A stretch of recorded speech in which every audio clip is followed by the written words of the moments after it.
everyone. Hello and welcome in. As the famous musical artist Rebecca Black once said, it's Friday. Gotta get down on Friday. It is Friday once again here at Skull, Ohio, so we're going to go over all of the headlines that I read this week from the NFC North Division. It is once again time for Weekly North News.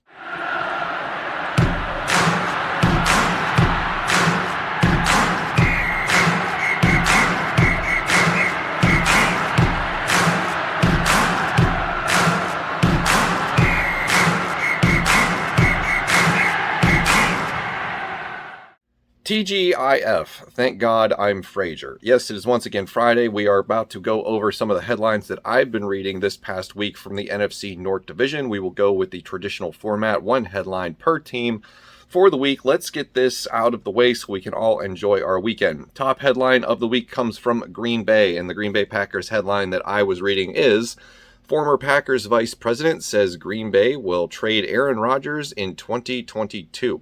So this is kind of an interesting take on the situation that I was not aware of, made by former Packers VP Andrew Brandt, who says that Aaron Rodgers won't be traded and he won't retire. I think that there's pretty good evidence to both of those arguments.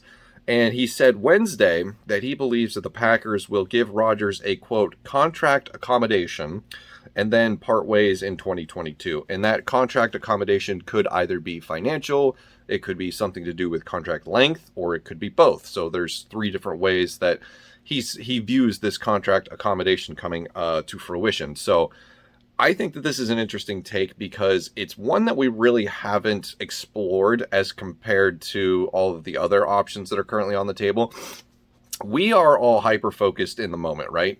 NFL executives and, some other people will look far ahead into the future. We've looked far ahead into the future on a couple of different topics on this channel in the past couple of years. But as far as the Aaron Rodgers focus goes, I think everyone's hyper-focused on what's going to happen now, right? Is he going to get traded to the Denver Broncos? Is he going to hang him up forever and host Jeopardy?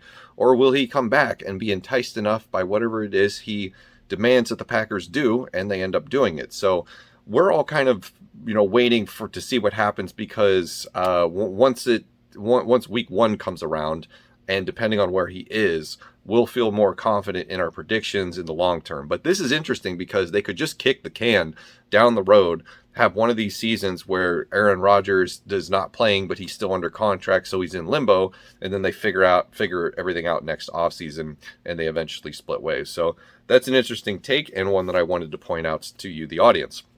Moving on, our second team of the week is going to be the Detroit Lions. A nice little puff piece about TJ Hawkinson. Their headline of the week is that TJ Hawkinson will be participating in virtual yoga charity event. That event is scheduled for Wednesday, July 21st. If you're interested in attending or just being aware of when that's going to be held, it runs on the 21st from 6 to 8 p.m. Eastern Standard Time. So the event is going to be led by TJ Hawkinson of the Detroit Lions and his tight end friends George Kittle and Robert Tonyan of the 49ers and Green Bay Packers, respectively.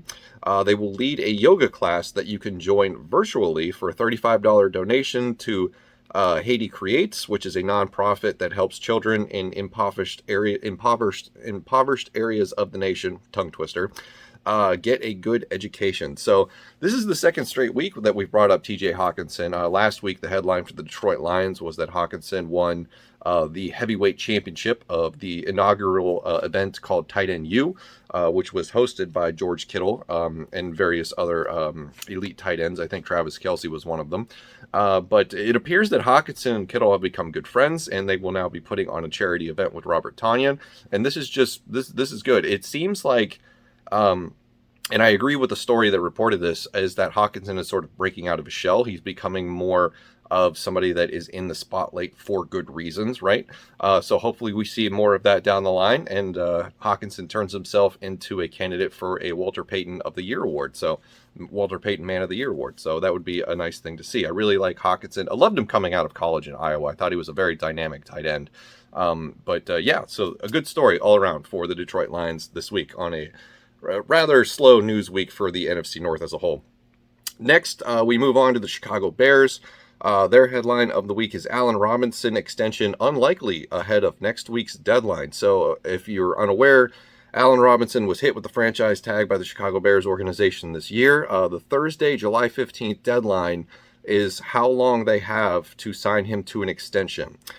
Yesterday, Tom Pelissaro reported that the two sides have had no substantive talks, and it doesn't look like a deal will be done anytime soon, if at all. So if that doesn't happen, if he does not sign a contract extension to a multi-year deal or whatever it is that they agree upon, he will play this year under the one-year tender franchise tag, and he will make $17.98 million. So I would venture a guess that if the TVA decided to do something about the Aaron Rodgers situation a couple of months ago, this would be the most significant, drama or saga of this division this year. And it's been brewing for quite a while. This is nothing new with Allen Robinson. He has publicly, voiced his displeasure with a number of things over the past year or two with the Chicago Bears, basically saying he wants out without saying it. So I would like to see Allen Robinson stay in the division, especially with the Bears, because I think Justin Fields could rejuvenate his interest in being with the team. It just depends on how long Andy Dalton will be the starter in Chicago. But for all intents and purposes, I don't think that this is a relationship that is repairable. And I think Allen Robinson will probably move on after this year if they don't get a deal done before the July 15th deadline. All right, and that's going to do it for everyone else except the Minnesota Vikings. We will wrap up the headline stories with them. The Minnesota Vikings headline for the week is that Harrison Smith wants to retire as a Viking, but acknowledges that business is business and the NFL is the NFL, and there are some things that are out of his control. So he was on a podcast called All Things Covered, where they sort of asked him about, the sort of how he's at the end of his career. He is in the final year of his current deal. We've discussed, I think, a couple of times already on this channel this offseason, and maybe even prior when we were sort of, in the rut with that 1-5 start last year, how, freeing up some cap space could be achieved by giving Harrison Smith an extension.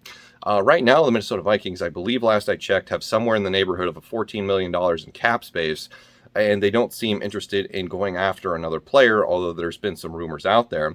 So they're not really strapped for cash right now. So a Harrison Smith extension just to create cap space isn't really a priority anymore. They've created cap space with different moves.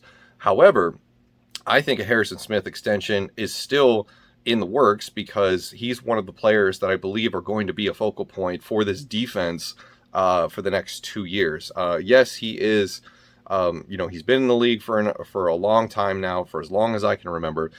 He's been one of my favorite players on this team his entire career. I even own his jersey.